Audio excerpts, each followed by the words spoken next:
Calidad de Vida es una presentación del Hospital Británico.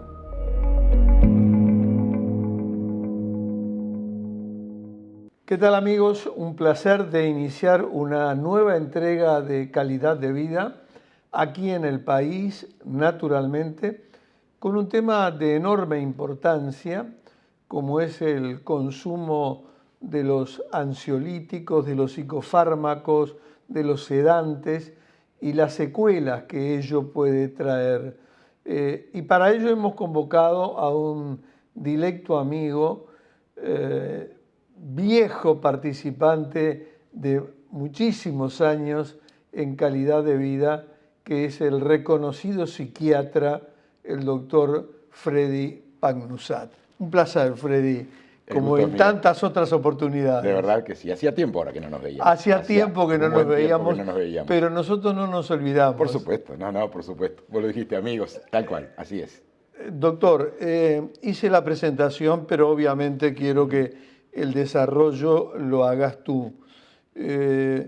¿Preocupa el alto consumo de psicofármacos en nuestro país, fundamentalmente de las benzodiazepinas? Claro, es que lo preocupante justamente es el consumo de benzodiazepinas. ¿Y por qué digo esto? Aprovechando que mencionaste los psicofármacos en general, a menudo la gente le tiene mucho miedo, por ejemplo, a los antidepresivos. Entonces dice, porque yo no quiero quedar luego dependiendo del antidepresivo. Los antidepresivos no tienen chances de generar un acostumbramiento. De hecho, si pensamos qué ocurre con los antidepresivos, que la mayoría de ellos demora bastante en empezar a hacer su efecto, 20, a veces 30, 40 días incluso. Mira. Tardan. Hay unos más nuevos que no tardan tanto, pero a lo que voy es que son medicamentos cuyo efecto se nota después de unos cuantos días de estarlos tomando. Eso los hace, por definición, menos peligrosos en el sentido de la adicción. ¿Por qué? Porque una sustancia es tanto más adictiva, sea la que sea, cuanto más rápido es su efecto, cuanto más rápido es el efecto visible. Claro. En ese sentido, si hay una sustancia que recetamos y que es de uso controlado, de receta verde, que sí puede generar un acostumbramiento y por ende una adicción en última instancia, y ahora conversaremos de eso, son las benzodiazepinas. Las benzodiazepinas que se usan para calmar la ansiedad, no significa que no las podamos usar, pero siempre hay que usarlas con muchísima responsabilidad. Y de hecho, lo que hacemos en general los psiquiatras es advertirle a la persona que si bien vamos a utilizar ese fármaco al inicio del tratamiento, porque claro, hay que buscar una alternativa farmacológica que ayude a mitigar la ansiedad en personas que están teniendo situaciones de crisis, por ejemplo, que les impiden afrontar determinadas situaciones. Y, así como te decía, si le voy a recetar un antidepresivo que va a tardar 20 o 30 o 40 días en mostrar un resultado, claro que vamos a intentar que esa persona no tarde tanto en sentirse al menos un poco mejor. Y de hecho es por eso que igual seguimos usando benzodiazepinas. ¿Me explico? Sí. Claro, siempre con la advertencia, o al menos como lo que yo hago siempre es decirle, este medicamento, hablando por ejemplo del antidepresivo, no representa un peligro del punto de vista de la adicción o del acostumbramiento, pero este otro sí. Entonces, lo que vamos a hacer con este es usarlo ahora en el inicio del tratamiento, pero tenga presente, yo lo voy a tener, pero usted también, que vamos a retirarlo lo más temprano que podamos. ¿Por qué? Porque de hecho, si no, el uso prolongado de una benzodiazepina lleva casi de manera ineludible a un acostumbramiento.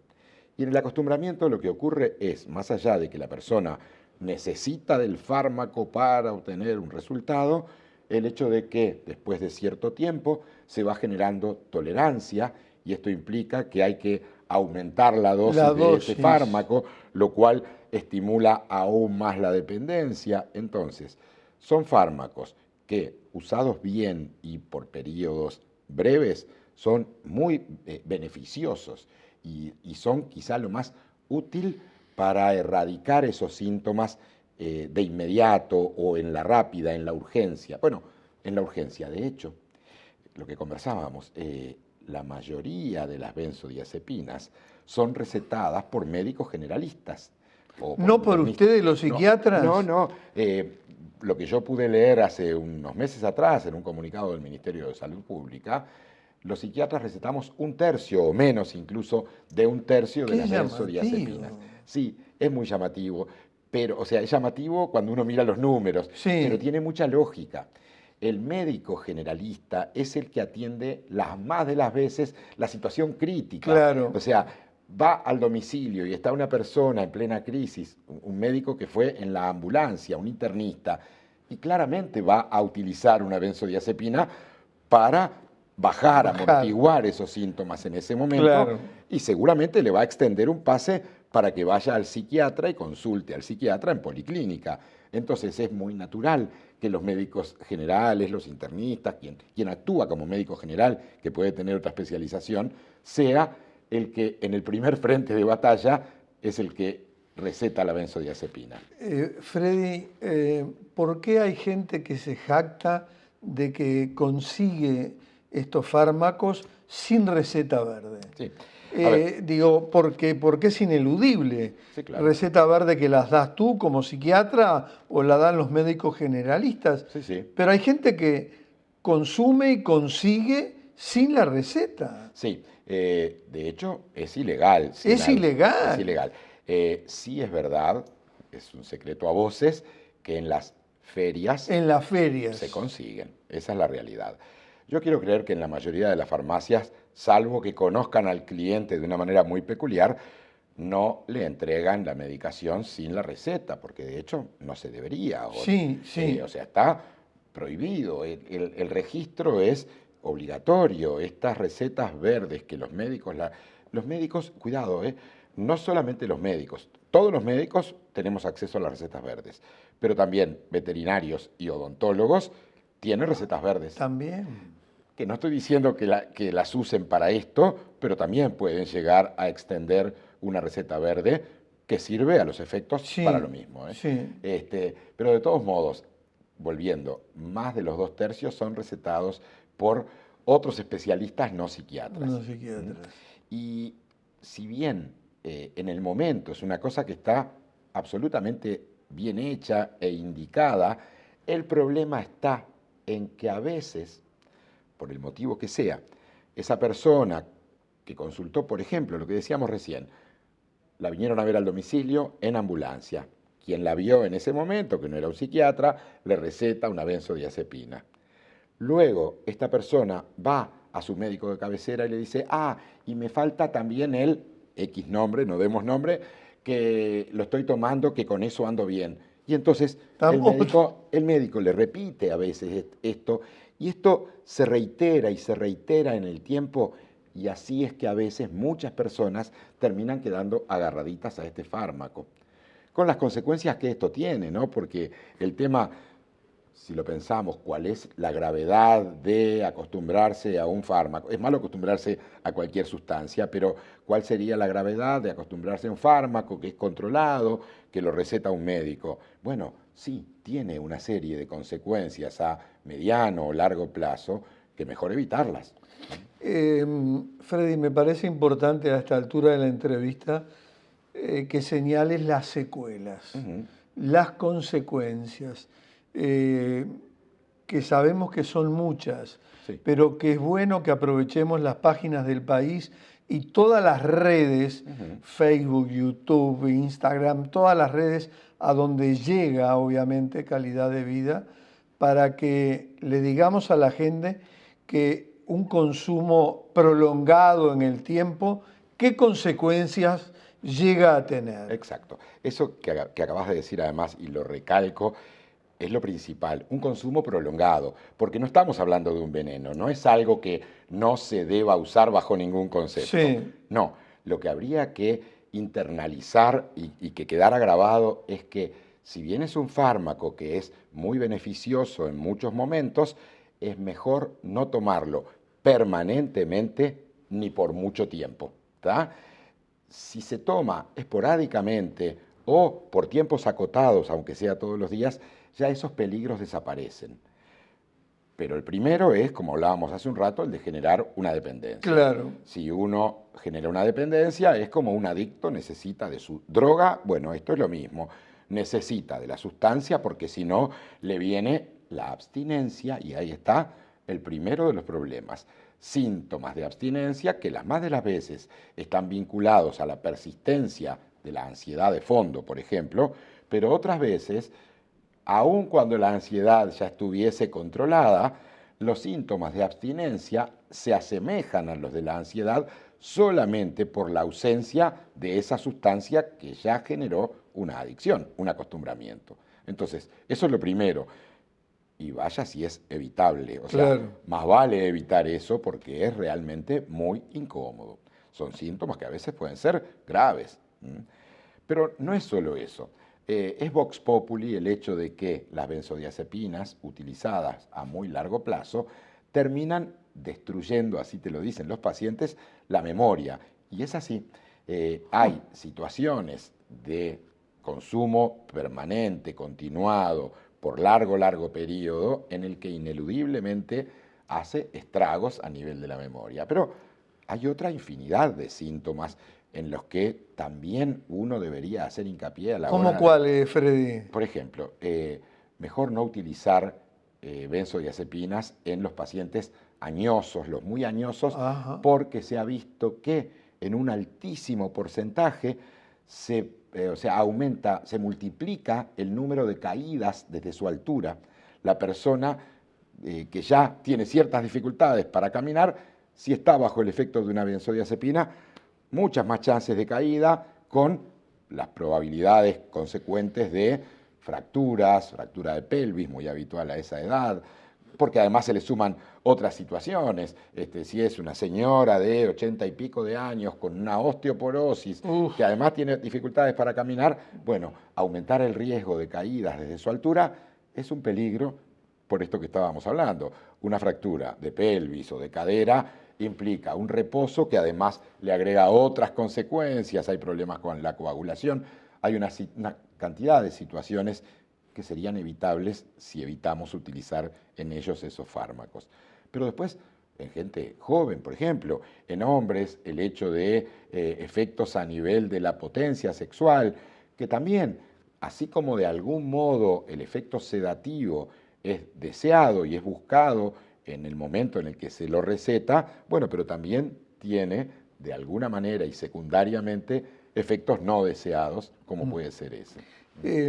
Te quería plantear, ya que estamos hablando de psicofármacos, de los hipnóticos. Hay mucha gente que no duerme, Sí.